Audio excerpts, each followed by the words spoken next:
Hello दोस्तों, मेरे प्यारे से YouTube चैनल में आप सभी का स्वागत है।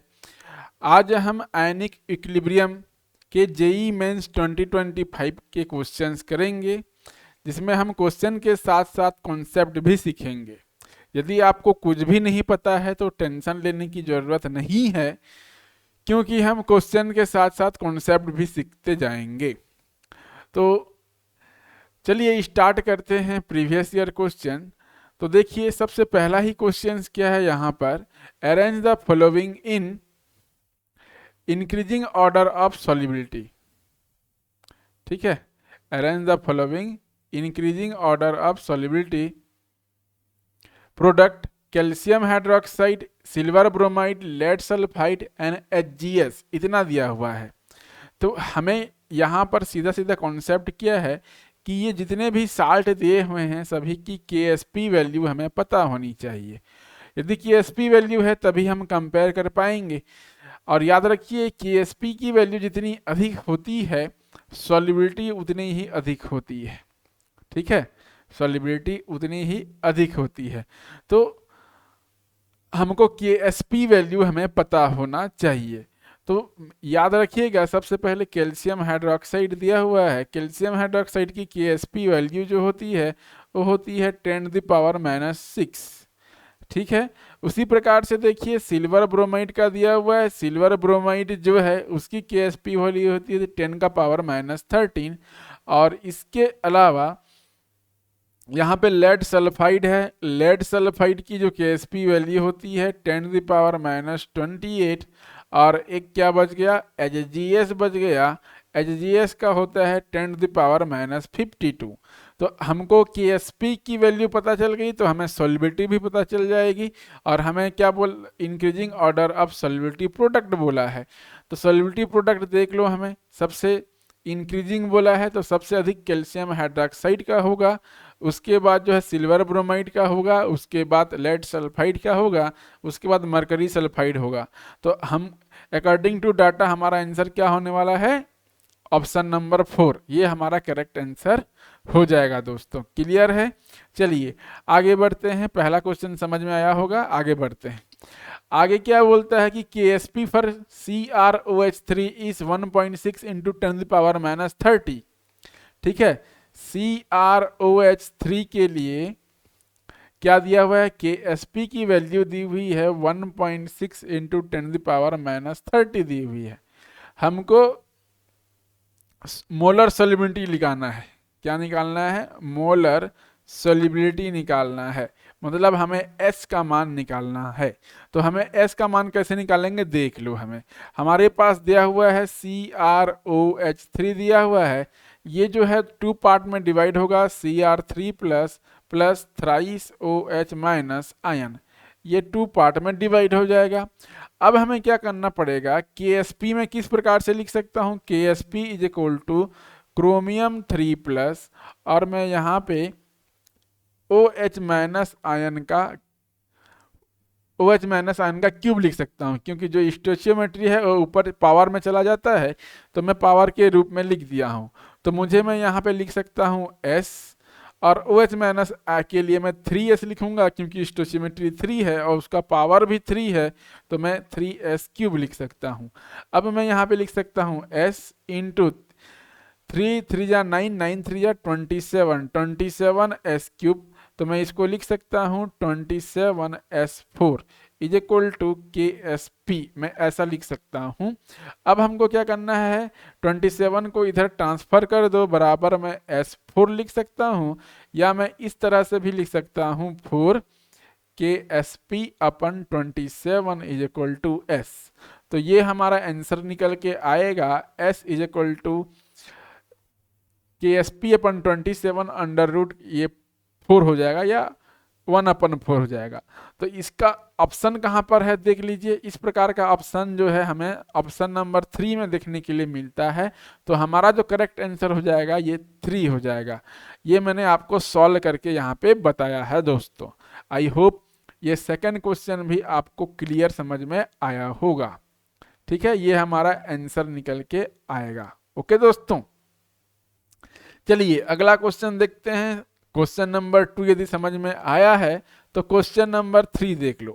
क्वेश्चन नंबर 3 हमको क्या कहता है कि which of the following happens when ammonium hydroxide is added gradually of the solution containing 1 मोल का A2 प्लस सोल्यूशन है और 1 मोलर का B3 प्लस आयंस का सोल्यूशन है। ये जो है KSP वैल्यू दी हुई है AOH2, ठीक है। AOH2 का KSP वैल्यू कितना दिया है 9 इंटू 10⁻⁻10 और एक दिया हुआ है BOH3, इसकी जो KSP वैल्यू दी हुई है 27 इंटू 10⁻18 और इन दोनों सॉल्यूशंस में क्या मिलाया जाता है अमोनियम हाइड्रोक्साइड मिलाया जाता है। तो हमें कौन प्रेसिपिटेट फर्स्ट होगा ये हमें बताना है, प्रेसिपिटेट कौन पहले देगा ये हमें बताना है, ये हमारा क्वेश्चंस है। तो याद रखिएगा यहाँ पे देखो KSP वैल्यू जितनी अधिक होगी उसकी सॉल्युबिलिटी उतनी ही अधिक होगी, ये आप एक बात ध्यान में रखिएगा। तो सॉल्युबिलिटी किसकी अधिक है AOH2 की सॉल्युबिलिटी हमारे पास अधिक है। तो जब अमोनियम हाइड्रोक्साइड मिलाएंगे तो प्रेसिपिटेट तो ये AOH3 तो जल्दी नहीं करेगा, ठीक है। AOH2 इसकी KSP वैल्यू हमारे पास अधिक है तो इसकी सॉल्युबिलिटी भी अधिक होगी, सॉल्युबिलिटी भी अधिक होगी। और याद रखिएगा जो BOH3 है इसकी KSP वैल्यू जो होती है कम है तो इसकी सॉल्युबिलिटी भी कम होगी। क्वेश्चन के से ये हमें निष्कर्ष निकलता है। अब हमें क्या करना है इसमें अमोनियम हाइड्रोक्साइड ऐड करना है। जब मैं अमोनियम हाइड्रोक्साइड ऐड करूंगा तो प्रेसिपिटेशन रिएक्शन जो शो करेगा वो BOH3 शो करेगा। तो ये जो है प्रेसिपिटेशन रिएक्शन फर्स्ट शो करेगा H कंपेयर टू AOH2, ये याद रखिएगा दोस्तों। तो इस प्रकार का ऑप्शन हमें ढूंढना है यहाँ पर। तो ऑप्शन कहाँ पर है ऑप्शन नंबर 3 देखिए BOH3 will precipitate before AOH2, AOH2 के पहले ही प्रेसिपिटेट हो जाएगा BOH3। तो ऑप्शन नंबर 3 हमारा करेक्ट आंसर हो जाएगा। क्लियर है दोस्तों, ये क्वेश्चन समझ में आया होगा। अब देखते हैं नेक्स्ट क्वेश्चन। नेक्स्ट क्वेश्चन क्या है the molar solubility of zirconium phosphate with molecular formula ZR43 and PO4 का whole 4 is given by relations. अब हमें जिरकोनियम 4+ जो है हमें पता चल गया है। यहाँ पर देखो इसको हम सॉल्व कैसे करेंगे देख लो। मैं इस स्लाइड को 2 पार्ट्स में डिवाइड कर देता हूँ। यहाँ पे जो जिरकोनियम दिया हुआ है जिरकोनियम 4+ दिया हुआ है और इसका पावर जो है 3 दिया हुआ है और PO4 3- दिया है और इसका होल ब्रैकेट में दिया हुआ है 4। इसको जब मैं आयोनाइज कराऊंगा तो ये बनेगा थ्राइस जिरकोनियम 4+ और प्लस यहाँ पे बनेगा, थोड़ा सा देख लीजिए, प्लस यहाँ पर बनेगा 4 PO4 3-। ये हमारे पास साल्ट का आयोनाइजेशन हो जाएगा। तो मैं यहाँ पे KSP लिख सकता हूँ, मैं इस प्रकार से KSP लिख सकता हूँ। KSP बराबर मैं लिख सकता हूँ जिरकोनियम 4+ और उसका जो पावर है मैं 3 लिख सकता हूँ और यहाँ पे PO4 3- और उसका पावर मैं 4 लिख सकता हूँ। यहाँ पे S के टर्म में लिखूंगा तो मैं यहाँ पे लिख सकता हूँ थ्राइस S का क्यूब और यहाँ पे मैं लिख सकता हूँ 4S का क्यूब। उसके बाद मैं KSP बराबर मैं लिख सकता हूँ 27S क्यूब इंटू 4 16 इंटू 16 यहाँ पे 256 हो जाएगा, 256S का पावर 4। अब मुझे क्या करना पड़ेगा इसको गुणा करना पड़ेगा। तो KSP बराबर इसको जब मैं गुणा करूंगा तो कितना आ जाएगा 6912 आएगा, ठीक है। 27 इंटू 256 को मैं गुणा करूंगा तो 6912 आएगा और S का पावर 7 हो जाएगा। अब मैं इसको पक्षांतर करूंगा KSP/6912 is equal to S का पावर 7। या मैं इसको लिख सकता हूं KSP अपन 6912 इसका होल का पावर 1/7 लिख सकता हूं। तो यही हमारा क्या हो जाएगा, हमारा आंसर हो जाएगा दोस्तों। क्लियर है? तो ये हमारा आंसर निकल के आ गया दोस्तों। तो इस प्रकार का ऑप्शन हमें ढूंढना है। तो देख लीजिए KSP 691217 कहाँ पर है, ऑप्शन नंबर 2 में है। तो हमारा ऑप्शन नंबर 2 यहाँ पे करेक्ट हो जाएगा दोस्तों। आई होप ये क्वेश्चंस आपको समझ में आया होगा, सॉल्यूशन आपको समझ में आया होगा दोस्तों। अब क्या बोलता है, नेक्स्ट क्वेश्चन है pH of water is 7 at 25 degree centigrade, if water is heated to 80 degree centigrade its pH will be। तो हमें क्या करना, यहाँ पर क्या हुआ है, सीधा सीधा टेम्परेचर जो है इंक्रीज कर दिया गया है। अब टेम्परेचर इंक्रीज करेंगे तो pH के मान में क्या चेंज होगा ये हमें बताना है। तो देखिए यहाँ पे टेम्परेचर इंक्रीज करने से pH के मान में डिक्रीज होता है, pH के मान में जो है डिक्रीज चालू हो जाता है, क्योंकि Kw जो होता है ये कंसंट्रेशन ऑफ H+ आयन और कंसंट्रेशन ऑफ OH- आयन पर डिपेंड करता है। और टेम्परेचर यदि मैं बढ़ाऊं तो Kw का मान में भी परिवर्तन होता है, तो इसके मान में भी कमी होती है और H+ आयन डायरेक्टली प्रोपोर्शनल है, तो यहाँ पे सीधा सीधा pH के मान में भी डिक्रीजमेंट चालू हो जाता है। क्लियर है दोस्तों? तो यहाँ पर जो करेक्ट आंसर हो जाएगा डिक्रीज हो जाएगा, ये याद रखिएगा, डिक्रीज हो जाता है। क्लियर है दोस्तों? अब नेक्स्ट क्वेश्चन है, नेक्स्ट क्वेश्चन क्या दिया हुआ है, इथाइल एमीन दिया हुआ है और इथाइल एमीन का जो कंसंट्रेशन है वह 1 मिलीमोल दिया हुआ है। इसको मैं 10⁻³ मोल भी मैं लिख सकता हूँ। और Kb का मान, इथाइल एमीन के Kb का मान दिया हुआ है 10⁻x दिया हुआ है। तो मुझे x का मान यहाँ पे निकालना है, ये हमारा क्वेश्चन है। आई होप ये क्वेश्चंस आपको समझ में आया होगा। इथाइल एमीन दिया हुआ है, कंसंट्रेशन 1 मिलीमोल दिया हुआ है, तो मैं इसको 10⁻³ मोल लिख सकता हूँ। Kb का मान दिया हुआ है 10⁻x, x का मान निकालना है और pH दिया हुआ है 9। pH कितना दिया हुआ है, 9। इतनी हमें हमारे पास डाटा दिया हुआ है, तो इसी डाटा के अनुसार जो है हमें क्वेश्चंस करना है। तो मैं क्वेश्चंस किस प्रकार से कर सकता हूँ देख लीजिए। यहाँ पर क्वेश्चन किस प्रकार से कर सकता हूं, इसका जब भी मैं सॉल्यूशंस यहाँ पे निकालूंगा तो सॉल्यूशंस निकालने के लिए हमारे पास सबसे पहले दिया हुआ है pH इथाइल एमीन का 9 दिया हुआ है, तो POH कितना हो जाएगा, pH 9 यदि दिया हुआ है तो POH जो है हमारे पास 5 हो जाएगा। तो याद रखिएगा, और OH- आयन का कंसंट्रेशन कितना हो जाएगा, OH- आयन का कंसंट्रेशन 10⁻5 हो जाएगा। इतनी डाटा से हमें ये हम निष्कर्ष निकाल सकते हैं, ये हम निकाल सकते हैं। अब मैं क्या करता हूं, इथाइल एमीन को मैं B मान लेता हूं। अब B जो है वाटर के साथ रिएक्ट करेगा, ठीक है, वाटर के साथ क्या करेगा, रिएक्ट करेगा। यहाँ पे डिग्री ऑफ आयोनाइजेशन बोला है, तो नेगलेक्ट भले ही बोलना है, अलग बात है। तो आयोनाइजेशन वाटर के साथ ही तो आयोनाइजेशन होता है। तो ये जो है हमारे पास क्या मिलेगा, हमारे पास BH+ प्लस OH- आयन हमारे पास फॉर्म होगा।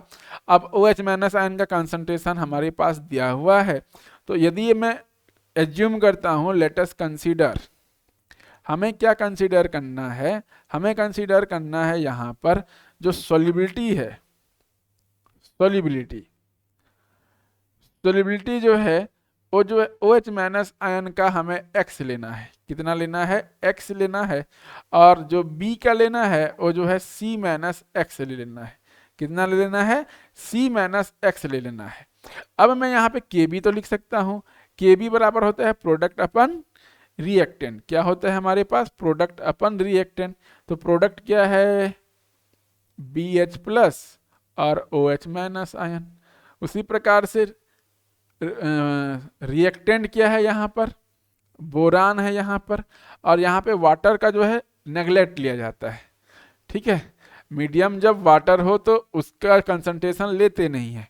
अब Kb में मान रखिएगा, BH- आयन का कंसंट्रेशन हम कितना माने हैं,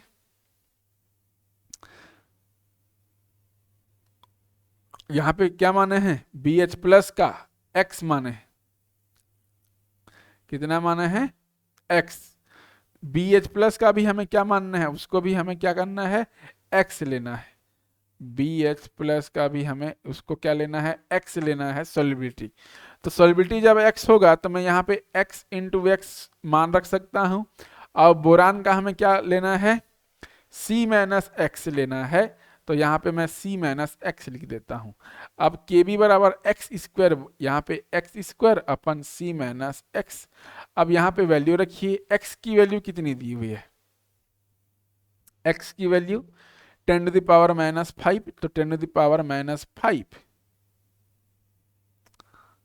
का स्क्वायर हो जाएगा। ये देखो ना जी, ओ एच माइनस 10⁻⁻5 एक्स लिए हैं, कंसीडर किए हैं, एक्स एक्स 10⁻⁻5 का स्क्वायर।